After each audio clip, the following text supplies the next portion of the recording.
भाइयों नमस्कार। आप देख रहे हो ऑनलाइन एचपी किसान सुविधा चैनल। किसान भाइयों, आज का हमारा टॉपिक सिंचाई पाइपलाइन योजना का है। सिंचाई पाइपलाइन योजना का क्या उद्देश्य है, कौन कौन से इसमें आवश्यक दस्तावेज लगाए जाते हैं, कौन कौन किसान भाई इसमें पात्र है, आवेदन की क्या प्रक्रिया है, क्या प्रोसेस है, कितना इसमें सब्सिडी मिलती है किसान भाइयों को, कितना अनुदान मिलता है। इन सभी बिंदुओं पर किसान भाइयों आज हम विस्तार से चर्चा करने वाले हैं।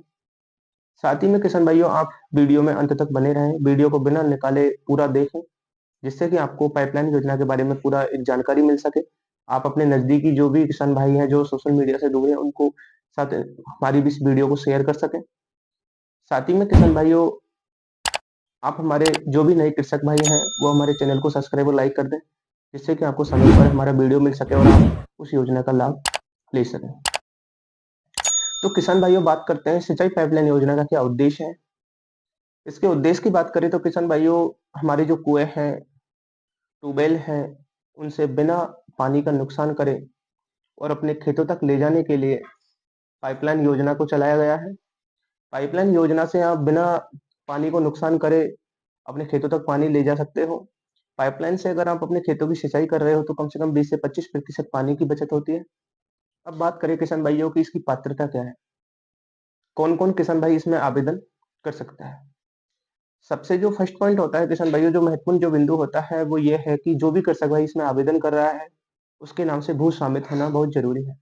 अगर भू स्वामित्व नहीं है तो उस स्थिति में वो कृषक पटवारी के माध्यम से नॉशनल धारक से प्रमाण पत्र बनवाकर अपना आवेदन कर सकता है।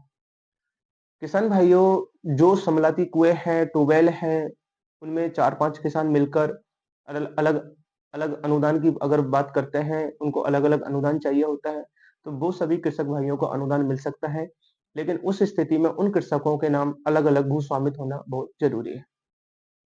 अगर एक ही पाइपलाइन को एक बिंदु से दूर तक ले जाने के लिए 4-5 किसान मिलकर पाइपलाइन लेना चाहते हैं तो वो भी किसान इसमें आवेदन करके अनुदान ले सकते हैं। लेकिन उस स्थिति में भी किसान भाइयों, उन किसानों के नाम अलग अलग भू स्वामित्व होना जरूरी है। किसान भाइयों, जिन कृषक भाइयों के पास सिंचाई का सोर्स नहीं है, वाटर सोर्स ही नहीं है, तो उस स्थिति में वो कृषक अपने नजदीकी किसी भी किसान भाई से एक सहमति ले सकते हैं, एक प्रमाण पत्र ले सकते हैं कि मैं वर्ष भर इसको पानी देता रहूंगा। इस प्रकार से सहमति पत्र बनवाकर अपना आवेदन कर सकते हैं। अगर किसी कृषक भाई को पूर्व में अनुदान कृषि विभाग से पाइपलाइन योजना पर मिल चुका है तो वो किसान इसमें आवेदन नहीं कर सकता। ऐसी स्थिति में उसको अनुदान देय नहीं होगा।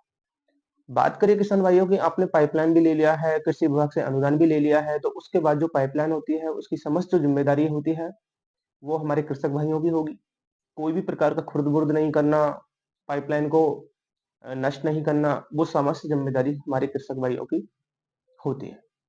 अगर आपकी कृषक भाइयों प्रशासनिक स्वीकृति जारी हो जाती है तो आपको 60 दिन के अंदर उस पाइपलाइन को क्रय करना होता है।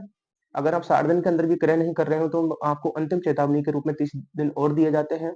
अगर आप उस 30 दिन के अंदर भी अपना पाइपलाइन को क्रय नहीं कर रहे हो, आप कार्य संपन्न नहीं कर रहे हो, तो आपकी जो प्रशासनिक स्वीकृति है वो स्वतः निरस्त मानी जाएगी और वरीयता की सूची में जिस भी किसान भाई का नाम है उसकी प्रशासनिक स्वीकृति जारी कर दी जाएगी।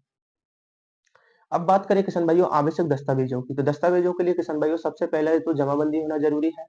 जमाबंदी 6 महीने से पुरानी ना हो। अगर जमाबंदी आपकी 6 महीने से पुरानी है तो आपकी जो आवेदन है वो रद्द कर दिया जाएगा।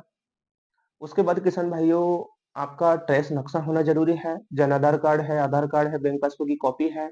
अगर आप लघु लघु सीमांत कैटेगरी में आते हो तो आपको पटवारी के माध्यम से एक लघु सीमांत प्रमाण पत्र बनवाना होगा।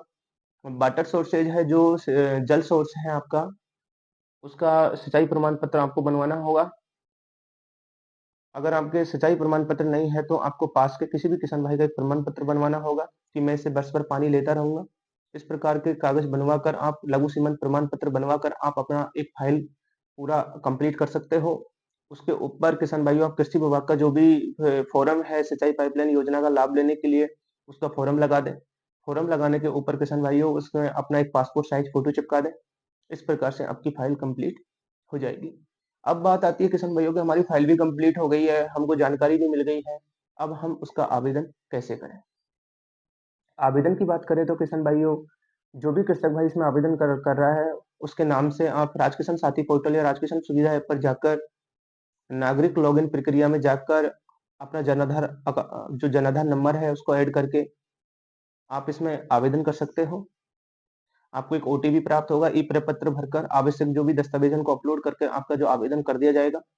अगर आपको आवेदन करना नहीं आता तो आप किसी भी ई-मित्र जो नजदीकी ई-मित्र केंद्र है, सीएससी है, वहां पर जाकर आप सिंचाई पाइपलाइन योजना का आवेदन कर सकते हो। आवेदन होने के बाद में अगर किसान भाइयों आपको अपना आवेदन का जो स्टेटस जानना है तो आप राज किसान साथी पोर्टल या राज किसान सुविधा ऐप के माध्यम से समय समय पर अपने आवेदन की जांच कर सकते हो।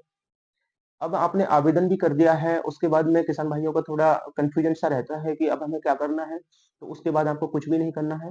आपका जो आवेदन है वो 7 दिवस के अंदर जो कृषि विभाग है, एग्रीकल्चर डिपार्टमेंट आपकी जो भी आपका आवेदन उनको मिला है, उसकी डीएस कर देगा, डॉक्यूमेंट स्क्रूटनी दस्तावेजों की जाँच कर देगा।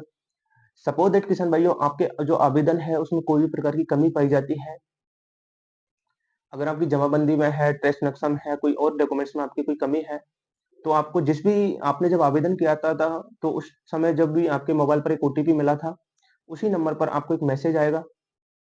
मैसेज में आपको ये लिखाएगा कि आप आपके जो भी आवेदन है उसमें ये कमी है, उसको आप 15 दिवस के अंदर पूरा कर दें। अगर आपने 15 दिवस के अंदर उस कमी को पूरा नहीं किया, तो 15 दिवस के अंदर आप बाद में आपकी जो आवेदन है वो स्वतः ही निरस्त हो जाएगा। तो ये तो थी किसान भाइयों आवेदन होने की प्रक्रिया। आवेदन होने की प्रक्रिया के बाद में किसान भाइयों आपके जो दस्तावेज है उसकी जाँच भी हो गई। आपकी जाँच होने के बाद में आपके सारे डॉक्यूमेंट्स अगर सही पाए गए, तो इसमें कोई प्री वेरिफिकेशन के लिए जो स्थानीय कृषि पर्यवेक्षक है, सहायक कृषि अधिकारी है, उससे रिपोर्ट माँगी जाएगी कि कृषक के द्वारा पूर्व में तो अनुदान नहीं लिया है। सहायक कृषि अधिकारी या कृषि पर्यवेक्षक के बताने पर कि जो भी किसान भाई ने आवेदन किया है उसने पूर्व में अनुदान नहीं लिया है। उसके बाद में 8वें दिन आपकी पोस्ट वेरिफिकेशन के लिए आपकी जो फाइल है वो एएस के पास आ जाएगी। आपको भी एक मैसेज प्राप्त होगा कि आपकी जो फाइल है, आपका जो आवेदन है उसकी प्रशासनिक स्वीकृति जारी की गई है।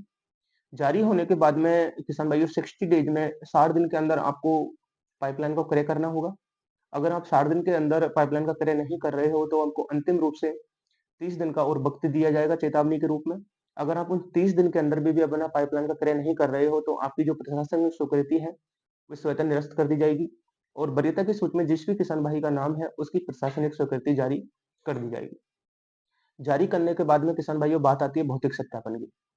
तो भौतिक सत्यापन की बात करें तो किसान भाइयों आप जब पाइपलाइन का क्रय कर लेते हो तो आपको फ़ोन के माध्यम से अपना स्थानीय कृषि पर्यवेक्षक है या सहायक कृषि अधिकारी उसको सूचना देनी होगी कि मैंने पाइपलाइन का क्रय कर लिया है, आप भौतिक सत्यापन करने के लिए आ जाएँ। तो आपके जो भी खसरा नंबर है वहाँ पर हमारा जो स्थानीय कृषि पर्यवेक्षक है या सहायक कृषि अधिकारी है पहुँचेगा, आपका मौका मुआयना करेगा, जियो टैगिंग करेगा। जियो टैगिंग करने के बाद में आपका एक नक्शा बनाएगा कि भई आपका जो पाइपलाइन है वो जो वाटर सोर्सेज है, आपका जो जल सोर्स है, वहाँ से यहाँ तक जाएगा। तो उसके बाद में उसकी जियो टैगिंग करके ट्रेस नक्शा बनकर आपका जो पाइपलाइन है, उसका बैच नंबर है, सीएमएल नंबर है, मैन्युफैक्चरिंग ईयर है, आदि को भरकर डिपार्टमेंट को प्रेषित कर देगा। इसमें जो इम्पोर्टेंट बात आती है किसान भाइयों कि आपने जो पाइपलाइन लिया है, उस पर आपको पेंट से कृषि विभाग द्वारा अनुदानित वर्ष 2024-25 या एम्बोस करके लिखवाना होगा। उसके बाद में आपको जो स्थानीय कृषि पर्यवेक्षक है रिपोर्ट को आगे प्रेषित कर देगा। प्रेषित होने के बाद में आपकी जो वित्तीय स्वीकृति है, अगर आपकी सभी जो मौका मुहाना है वो ठीक है, तो आपकी वित्तीय स्वीकृति जारी कर दी जाएगी। वित्तीय स्वीकृति जारी होने के बाद में किसान भाइयों जो आपका जो पैसा है, वो डीबीटी के माध्यम से आपके जनाधार से जुड़ा जो अकाउंट नंबर है उसमें ट्रांसफर कर दिया जाएगा। इस प्रकार से आप इसका लाभ ले सकते हैं। बात करें किसान भाइयों की इसमें सब्सिडी कितनी मिलती है किसान भाइयों को, तो सब्सिडी के लिए किसान भाइयों आपको 50 और 60% अनुदान दिया जाता है। सभी किसानों को 50% अनुदान दिया जाता है, लेकिन जो हमारे लघु सीमांत श्रेणी के कृषक हैं, एससी-एसटी के कृषक हैं, महिला कृषक हैं, उनको 10% अलग से अनुदान दिया जाता है। इसमें जो अनुदान देने की जो सीमा होती है किसान भाई इकाई लागत का, अगर हमारे सामान्य श्रेणी के कृषक हैं तो उनको 50% अनुदान दिया जाता है, 15,000 रुपए अनुदान दिया जाता है। या फिर हमारे जो एससी-एसटी महिला जो कृषक हैं, लघु सीमांत श्रेणी के कृषक हैं, उनको इकाई लागत का 60% अनुदान दिया जाता है, 18,000 रुपए उनको अनुदान दिया जाता है। तो ये था किसान भाइयों पाइपलाइन योजना का विस्तार से हमने आपको बताया और मैं आशा करता हूँ किसान भाइयों आपको जानकारी पसंद आई होगी। अगर जानकारी पसंद आई है तो आप अपने इस जो नज़दीकी जो भी किसान भाई हैं उनके साथ शेयर करना ना भूलें। धन्यवाद किशन भाइयों, नेक्स्ट वीडियो में हम एक नई जानकारी लेके आपसे वापस मुलाकात करेंगे।